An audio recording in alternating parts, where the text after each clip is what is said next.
اندلس کے شہر اشبیلیہ کی گلیاں اس وقت علم، شاعری اور روحانیت سے بھری ہوئی تھی۔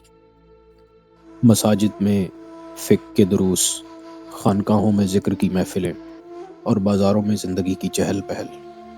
انہی دنوں شیخ محی الدین ابن عربی، عہد اندلس کے سب سے بڑے صوفی، عشق الہی کے سمندر اور روحانی حکمت کے بادشاہ، اپنے دل میں ایک عجیب کیفیت لیے شہر کی طرف آ رہے تھے۔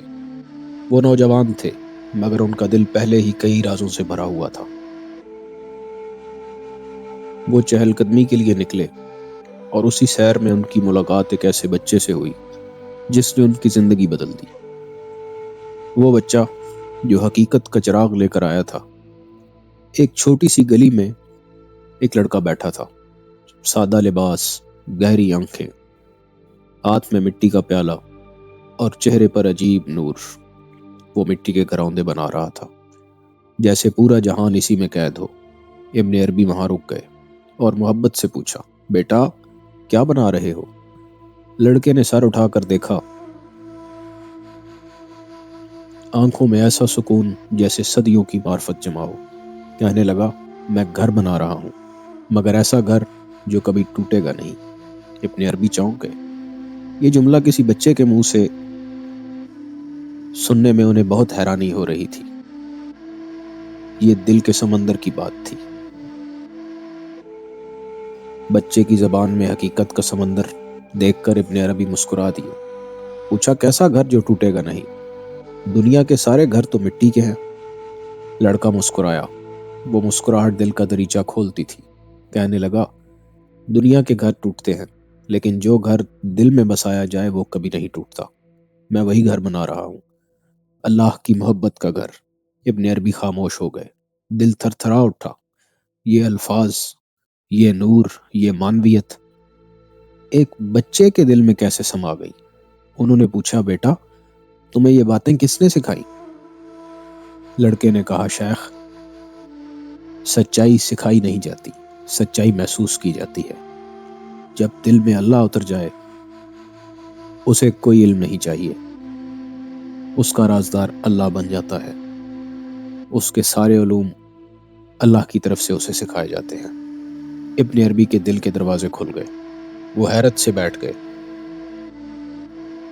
بچے کا دوسرا جملہ جس نے ابن عربی کو رلا دیا۔ ابن عربی نے کہا، بیٹا کیا تم جانتے ہو کہ دنیا میں سب سے بڑی حقیقت کیا ہے؟ لڑکے نے مٹی کو چھوڑ دیا اور کہا، سب سے بڑی حقیقت یہ جان لینا ہے کہ ہم کچھ نہیں ہیں۔ سب کچھ وہ ہے، جب میں مر جائے تب اللہ دل میں اترتا ہے۔ ابن عربی کی آنکھوں میں آنسو تیر گئے۔ یہ جملہ وہ سبق تھا جو بڑے بڑے عالم، فقیہ، صوفی لمبے سفر کے بعد سمجھتے تھے، اور آج ایک بچے نے انہیں ایک لمحے میں سمجھا دیا۔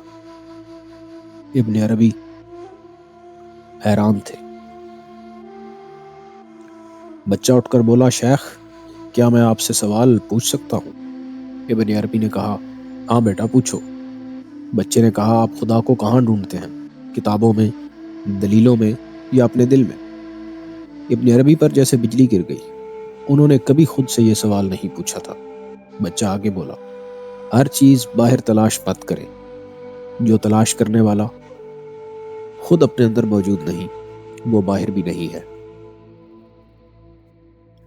خدا دل میں ہے، اگر وہاں نہ ملا کہیں نہیں ملے گا۔ یہ وہ لمحہ تھا جس نے ابن عربی کی پوری زندگی بدل دی۔ ایک بچہ، ایک ولی، ایک راز۔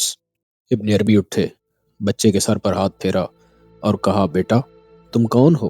فرشتہ ہو، ولی ہو یا خدا کا کوئی راز ہو؟ بچے نے مسکرا کر کہا، میں صرف اللہ کا بندہ ہوں، جس طرح آپ ہیں۔ بس فرق اتنا ہے کہ میں نے اپنے دل کا دروازہ کھول دیا اور آپ ابھی کوشش میں ہیں۔ یہ کہہ کر بچہ چلا گیا، ایسے جیسے نور کی لکیر ہو جو آسمان میں گم ہو جائے۔ دیر تک ابن عربی وہیں بیٹھے آنسو بہاتے رہے، اور وہ دل جو برسوں سے سوال تلاش کر رہا تھا آج پہلی بار اپنا جواب پا چکا تھا۔ اس واقعے سے ہمیں یہ سبق ملتا ہے کہ حقیقت کتابوں میں نہیں، دل میں چھپی ہوتی ہے۔ بعض اوقات بڑے بڑے اساتذہ کی صحبت ہمیں اس راز سے آشنا نہیں کر پاتی جو ایک چھوٹا سا بچہ ہمیں سمجھا جاتا ہے۔ کہانی وہیں سے شروع ہو جاتی ہے جہاں ہماری میں مر جائے۔